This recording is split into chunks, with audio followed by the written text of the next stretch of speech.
Hi hello friends, ಎಲ್ಲರಿಗೂ ನಮಸ್ಕಾರ. ಎಲ್ಲರೂ ಹೇಗಿದ್ದೀರಾ? ಚೆನ್ನಾಗಿದ್ದೀರಾ ಅನ್ಕೋತೀನಿ. ನಾನು ಕೂಡ ಚೆನ್ನಾಗಿದ್ದೀನಿ. ಬನ್ನಿ, ಇವತ್ತೊಂದು ಟೇಸ್ಟಿ ಅದು ಸೂಪರ್ ಒಂದು ರೆಸಿಪಿ ಮಾಡ್ತಾ ಇದ್ದೀನಿ. ಬೆಳಗಿನ ಬ್ರೇಕ್ಫಾಸ್ಟಿಗಾಗಲಿ ಮಕ್ಕಳಿಗೆ ಲಂಚಿಗಾಗಲಿ ತುಂಬ ಚೆನ್ನಾಗಿರುತ್ತೆ. ಲಂಚ್ ಬಾಕ್ಸ್ಗೆ ಹಾಕಿ ಕೊಡೋಕ್ಕೆ ಮಕ್ಕಳಿಗಂತೂ ತುಂಬ ಇಷ್ಟ ಆಗುತ್ತೆ. ದೊಡ್ಡವರು ಕೂಡ ಸೂಪರಾಗಿ ಇಷ್ಟ ಆಗುತ್ತೆ.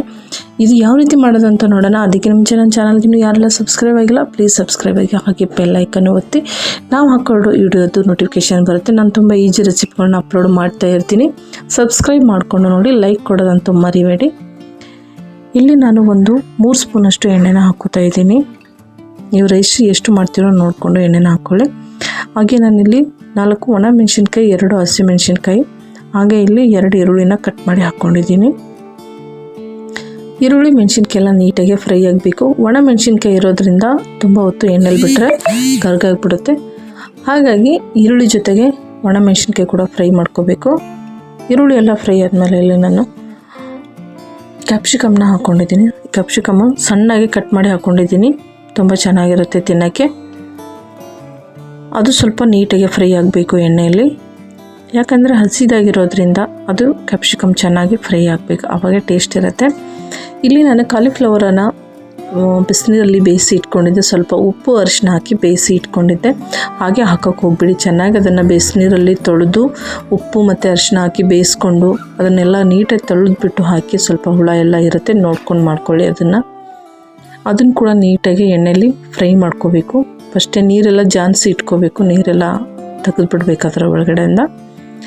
ಚೆನ್ನಾಗಿ ಅದೆಲ್ಲ ಫ್ರೈ ಆದಮೇಲೆ ನಾನಿಲ್ಲಿ ಧನಿಯಾ ಪೌಡ್ರನ್ನ ಹಾಕ್ಕೊತಾ ಇದ್ದೀನಿ. ಒಂದು ಅರ್ಧ ಸ್ಪೂನಷ್ಟು ಧನಿಯಾ ಪೌಡ್ರ್ ಹಾಕೋದ್ರಿಂದ ಟೇಸ್ಟ್ ಇನ್ನೂ ಡಿಫ್ರೆಂಟಾಗಿರುತ್ತೆ. ತಿನ್ನೋಕ್ಕೆ ಕೂಡ ತುಂಬ ಬಾಯಿಗೆ ರುಚಿ ಕೊಡುತ್ತೆ.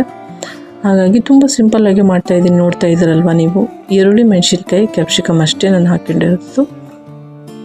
ಮೇನ್ ಇದು ಟೇಸ್ಟ್ ಬರೋದೇನೆಂದರೆ, ನಾವು ಕಾಲಿಫ್ಲವರ್ ಹಾಕೋದ್ರಿಂದ ಅದರ ಟೇಸ್ಟು ಒಂಥರ ಚಿತ್ರಾನ್ನಕ್ಕೆ ಬೇರೆ ಥರನೇ ಇರುತ್ತೆ. ಮಾಮೂಲಿ ಚಿತ್ರಾನ್ನ ಥರ ಇರಲ್ಲ, ತುಂಬ ಚೆನ್ನಾಗಿರುತ್ತೆ ಅದು. ಇವಾಗ ನಾನು ಸ್ವಲ್ಪ ಉಪ್ಪನ್ನ ಹಾಕ್ಕೊಂಡಿದ್ದೀನಿ. ಸ್ವಲ್ಪ ಉಪ್ಪು ಹಾಕ್ಕೊಳ್ಳಿ, ಅನ್ನಕ್ಕೆ ಉಪ್ಪಿರುತ್ತೆ. ಹಾಗಾಗಿ ನೋಡಿಕೊಂಡು ಉಪ್ಪನ್ನ ಹಾಕ್ಕೋಬೋದು.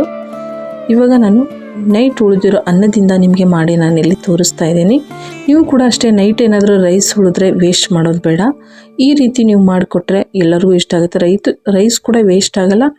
ಹಾಗೆ ಮತ್ತು ಸೂಪರಾಗಿ ಚಿತ್ರಾನ್ನ ಕೂಡ ನಮಗೆ ಬೆಳಗಿನ ನಾಷ್ಟಕ್ಕೆ ರೆಡಿ ಆಗುತ್ತೆ.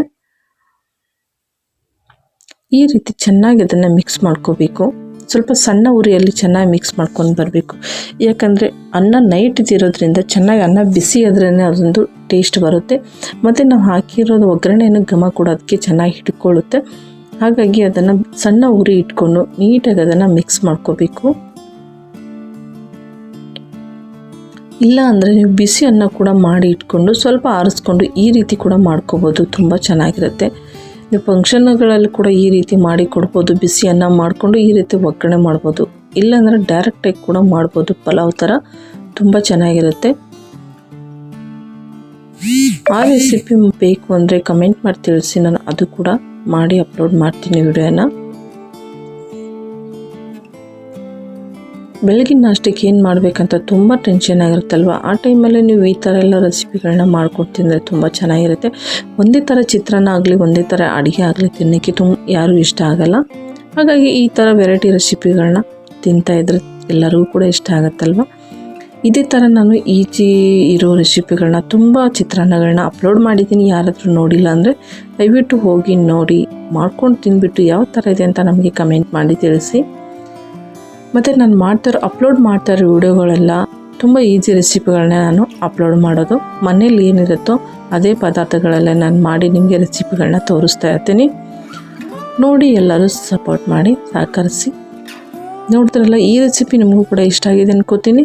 ಯಾರಿಗೆಲ್ಲ ಇಷ್ಟ ಆಯಿತು ಒಂದು ಲೈಕ್ ಮಾಡಿ. ಇದೇ ಥರ ಈಸಿ ರೆಸಿಪಿಗಾಗಿ ತುಳಜಾ ಅಡುಗೆ ಮನೆ ಚಾನಲ್ನ ಸಬ್ಸ್ಕ್ರೈಬ್ ಮಾಡ್ಕೊಳ್ಳಿ. ಹಾಗೆ ಬೆಲ್ ಐಕನ್ ಒತ್ತಿ, ನಾವು ಹಾಕೊಳ್ಳೋದು ನೋಟಿಫಿಕೇಷನ್ ಬರುತ್ತೆ. ಫಸ್ಟು ನೀವೇ ನೋಡ್ಬೋದು. ನನ್ನ ವಿಡಿಯೋ ನೋಡಿ ಎಲ್ಲರಿಗೂ ಇಷ್ಟಪಡೋರಿಗೆ ತುಂಬ ಹೃದಯದ ಧನ್ಯವಾದಗಳು. ಇದೇ ಥರ ಸದಾ ನಿಮ್ಮ ಸಪೋರ್ಟು, ನಿಮ್ಮ ಬೆಂಬಲ, ನಿಮ್ಮ ಸಹಕಾರ, ನಿಮ್ಮ ಪ್ರೀತಿ ನಮ್ಮ ಮೇಲೆ ಇರಲಿ. ಥ್ಯಾಂಕ್ ಯು ಎಲ್ಲರಿಗೂ. ಬಾಯ್ ಬಾಯ್. ತುಂಬ ಹೃದಯದ ಧನ್ಯವಾದ.